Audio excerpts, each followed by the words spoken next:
Hello everyone, GenmaTheSamurai here, and so this was just a random video I kinda wanted to make really quick regarding, I guess, Tales of Symphonia Blind. If you're wondering why I'm not doing this as a regular vlog with, the webcam or anything, that's because kinda what I felt I wanted to discuss here. I felt, kinda watching me kind of express this kind of facially would kind of take away from maybe a little bit of what I kind of wanted to discuss this video, and I'm not canceling it, at least, I'm not to the point that, I just kind of wanted to really kind of discuss, I guess, my current thoughts of the game, and kind of how, upon watching a recent part of the new one, how I feel it might be kind of bleeding into certain things, and how I definitely have a bit of an unfair opinion regarding this game as it currently stands. So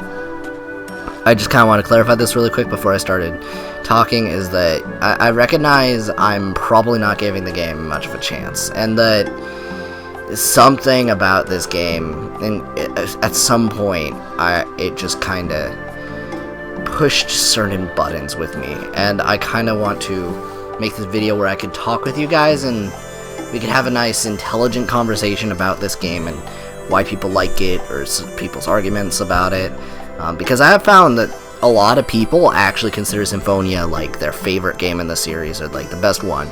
And, which is, at least for me personally, from what I'm gathering, and again, maybe I'm looking at this game the wrong way to enjoy it properly, but to me that seems concerning. But I'm not going to tell you guys what it is. I just kind of wanted to, I guess, talk with you guys about the game, and again, why you guys like it. So when I first started the game, I'm trying to recollect my thoughts, because I was actually somewhat optimistic when I first started playing it. I don't remember why I started doing a blind LP of it. I think I saw the game for fairly cheap, and I was just doing a lot of games, and I kind of figured, I could do my very first blind Let's Play. Ash to Ashes was recently starting his Final Fantasy VII blind, and I wanted to do something similar for something else. And, Snivy Cyndaquil suggested that I play this game, and partly because the gameplay, as far as the battle mechanics, really apparently improved beyond this point. So I grew up in the GameCube era, but there were specific games I played in the GameCube era that I would say were very inventive and changed the way a lot of other games worked.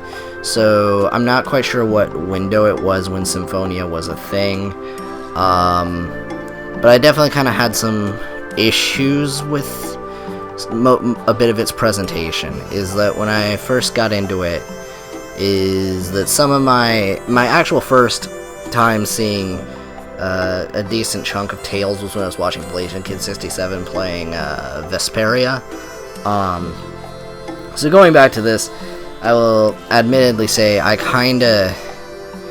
So one positive note on the graphics is that the character models, I feel, actually don't look that bad. They actually look pretty acceptable for a GameCube.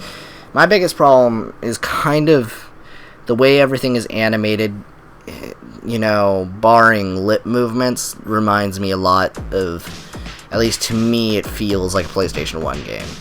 Again, I'm trying to put myself into a context that maybe I didn't understand, or maybe there's a certain part of the GameCube era that I couldn't.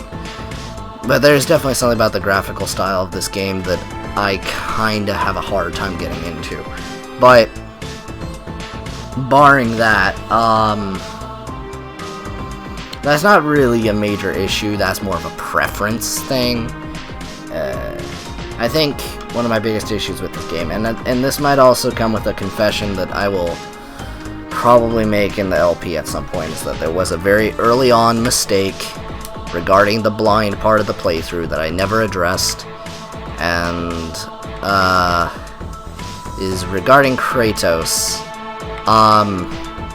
So I learned my lesson post it, but I think I've realized it definitely is probably the biggest plot twist in the game, and I am ungodly amounts of sorry to everyone that happened. I was looking up an image of Lloyd's dad thinking Dirk, and images of, you know, spoilers, you know, just Kratos were popping up, and I tried immediately to forget it. The problem with that being is that the game is absolutely anything but subtle about it. Like, maybe to someone who doesn't know, you might not be able to figure it out, but man, it was, I could not, no matter how hard I tried, the game made it impossible for me to forget this fact. And I legit tried, guys. I'm so sorry that got spoiled for me. But putting that aside, my own screw up, one major thing that kinda bugged me when it comes to plot progression, I'm okay with stupid plot twists. I'm okay with, at least to an extent, as long as they're not super prevalent and it somehow fits, you know, other stuff. My biggest problem usually with a plot generally is a lack of flow from A to, you know, B to C. And that is a definite issue I have had throughout a lot of this game's plot, where it throws plot twists at you without any real significant build-up to it. Like, I want to say the biggest example so far that I've had of that was definitely Chocolat, where, you know, all of the build-up would have said she probably would have chosen otherwise, but I feel there was some character interaction almost that I never got to see her choose the designs over me, because a similar plot twist comes later, and then a rational decision is made. So I want to go back and kind of say, so she gets mad when she finds out that it was Lloyd and Genus who ended up defeating Marble, which, by the way, she didn't even, you know, get killed by them. She blew herself up. But Chocolat is all of a sudden just being like, yeah, screw you guys for you killing my mom. I'm gonna go with these guys who are enslaving our entire species, and I'm gonna go with them, and not you, even though you've done nothing but help me. You saved me from being executed. You saved my, you know, little store. You have been helping people, doing all this other stuff. No, I'm gonna trust these bad guys who have done nothing but, again, enslave humans, lie to them, again, almost had you executed. And don't trust that maybe there was a reason that happened. And the fact, actually, the biggest issue I had there was also that Lloyd and them didn't correct her to some extent. Yes, I know he has some sort of guilt over it, like an indirect guilt, but there should have been some sort of statement of him trying to defend himself. But the fact that didn't happen was just enabling the situation, and that was my biggest problem. It isn't that the character enabled it, it's that the writers enabled it. The best word that I've had for this kind of thing is a contrived plot point, when the writer isn't quite sure, or maybe there's like a lack of time to really develop it, when they just kind of say, screw it, just choose this thing. They don't really actually think about the character's real motivations behind why they do it. They just kind of go with it because drama. And I'm okay with drama. It just needs to flow correctly. Otherwise, it actually just kind of sucks me out of it. Because at the moment, that one single decision that would have been to flow it would have kept me from hating Chocolat right now. I've not run into her again yet in the game. I just want to say, at this precise moment, I do not want to save her. Because that, you know what I mean? Now, I do on the basis that, yeah, okay, she's in trouble and other stuff, but it's kind of one of those things where I kind of, you question why a decision like that was made. Early on, a big problem I had with it was how it just kind of threw terms at you and didn't really explain it. It explained it better than, say, Final Fantasy 13, where the games just kind of, just say things and then they're like, read in the data log. At least Symphonia explains things. There are, like, some instances where it just chooses to give exposition at the wrong time. So I will admit, to an extent, I myself have had tendencies in the past to write like that for, like, my comic and stuff. I've revisited Song of Birth a lot of times, and in past ones, there definitely were a lot of times where I just kind of assume things moved ahead. Final Fantasy does a lot of the same thing, not just, 13.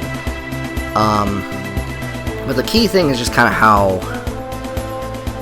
fast the game kind of tries to put the plot along. And again, like I said, I think this leads to a lot of the contrived moments of which I brought up earlier, where it wants to get stuff done and does not flow it. Just, again, opening the game up, you're in a classroom, and then you just casually find out one of the main characters is, like, the Chosen. In most games, you have, most games and plots,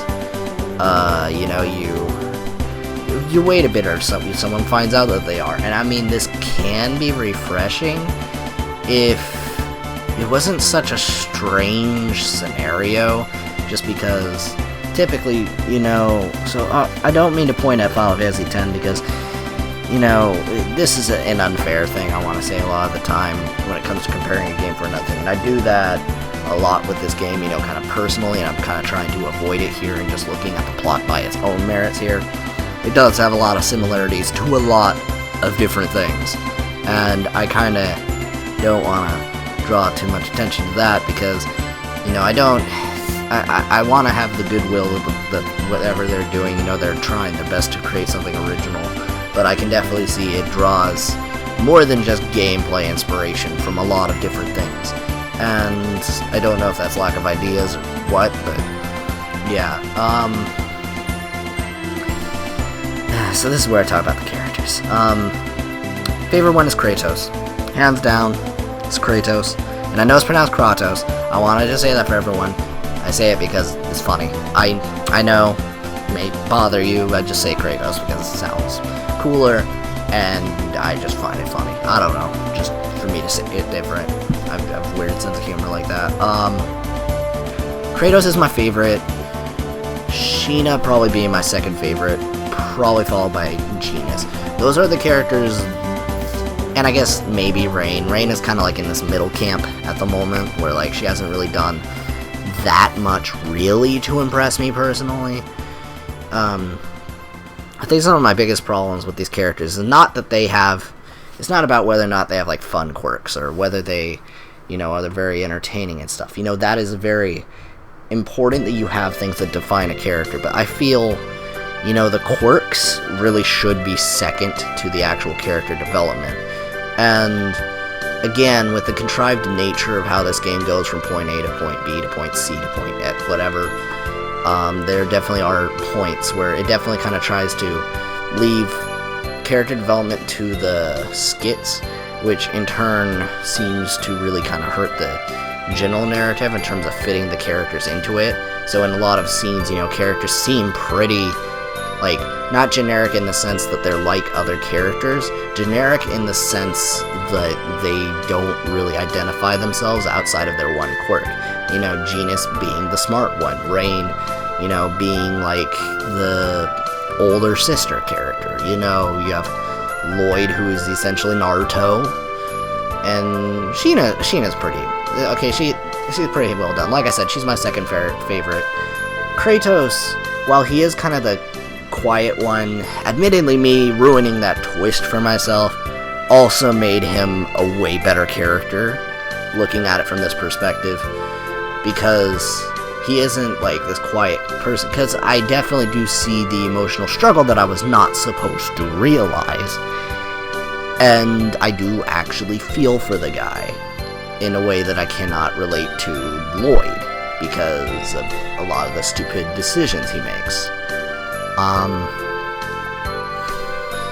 So that's kind of a lot of my general thoughts regarding the game with its like plot progressions and stuff. And again, I'm not gonna rag too much on the gameplay as far as like mechanics. I will, because it's old, and I also feel I have a really bad port of by which I am playing. Like, I don't know, something about this PlayStation controller and 2D side-scrolling I have to get used to, you know, when it comes to fighting game-like things, because I feel this combat system is something more akin to a fighting game, you know. So it's not like an action game in terms of a combat thing, but it reminds me more of, again, like a fighting game, in which case 2D side-scroller fighting games I'm not that acquainted with, so comboing and all this other stuff is not like first nature to me. I'm used to very simplistic stuff for these kinds of things. And so again, I'm not going to rag on it as bad, it's just something I'm not used to. So that's just kind of my biggest peeves with it. I just kind of want to know what everyone kind of thinks, and again, this is a lot of people's favorite Tales of Symphonia game, and I hope I haven't made you angry by kind of some of this analysis.